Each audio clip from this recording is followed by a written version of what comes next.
Baik, dari sudut implikasi, mula boleh kita sentuh berkenaan implikasi dari segi sosial ataupun ekonomi rakyat. So, ianya tidak menghalang apa-apa aktiviti rakyat, sama ada dari sudut ekonomi ataupun daripada sudut sosial. Walau bagaimanapun, ekonomi dan sosial ini tertakluklah kepada SOP-SOP yang telah ditetapkan.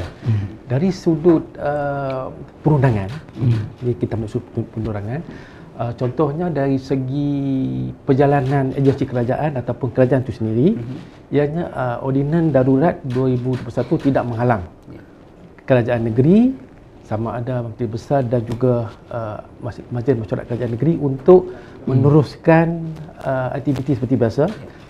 Yang saya dimaksudkan ialah seperti mesyuarat dan membuat apa-apa keputusan untuk seperti sebelum dikuatkuasakan Akta Darurat ini.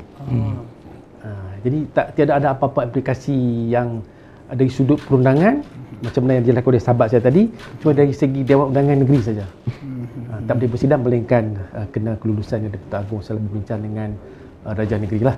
Tapi dari segi pentadbiran, sama ada kerajaan negeri, agensi-agensi semuanya boleh beroperasi seperti biasa. Pertamanya darurat ini berlaku diisytiharkan apabila wujud keadaan di mana keadaan rakyat, keadaan ekonominya, keadaan keamanannya, keadaan ketentraman rakyatnya, di mana keadaan itu tidak boleh dikawal. Tidak lagi boleh dikawal dengan pentadbiran yang biasa. Maka ia memerlukan satu perisytiharan darurat untuk membolehkan ia dikawal dengan pentadbiran yang luar biasalah. Dengan erti kata lain, kalau saya beri contoh, kalau dalam kes peruntukan kewangan yang kita perlukan. Baik, dalam keadaan biasa kita memerlukan kelulusan. Kalau nak minta bajet tambahan, kena dapat additional bajet daripada Parlimen. Kena dapat kelulusan-kelulusan. Dan kelulusan-kelulusan seperti ini mengambil masa sebenarnya. Mengambil masa. Dengan adanya perisytiharan darurat tadi, ia mempercepatkan proses. Kerana birokrasi yang ada ni melambat proses lah. Bila ada birokrasi, proses ni jadi lambat. Tanpa birokrasi, ia boleh dicepatkan dengan diwujudkan ordinan-ordinan tertentu. Okay? Untuk macam adanya ordinan perbekalan dan sebagainya yang boleh membantu. Kita bagi contoh satu lagi, kalau kita contohnya nak buat hospital. Kan? Kita nak buat hospital. China dia boleh buat hospital dalam masa 5 hari. Kita nak dapat kelulusan merancang 5 hari pun belum boleh. Nak dapat kelulusan merancang. Belum kira kita nak dapat pengambilan tanah dan sebagainya. Ia akan memakan masa yang lama kerana proses. Tapi kalau kita ada ordinan darurat ini, ia boleh mempercepatkan proses tersebut.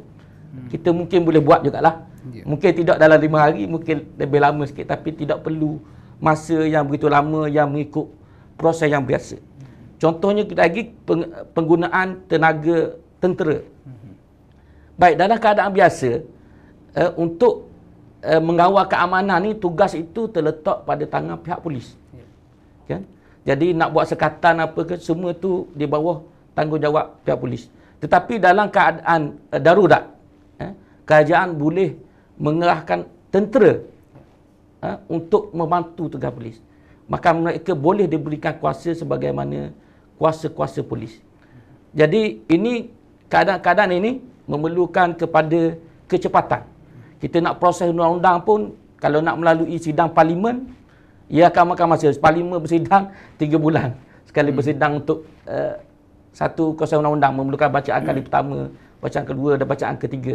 Ia memerlukan proses yang panjang berbanding dengan satu ordinan yang boleh diluluskan oleh Yang di-Pertuan Agong dengan segera.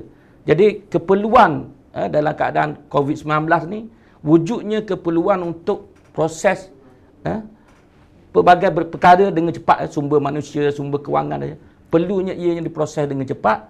Maka adanya keperluan untuk satu perisytiharan darurat dibuat supaya ini dapat merungkai masalah-masalah birokrasi yang akan berlaku lah dalam keadaan yang COVID-19 yang ada sekarang ni lah.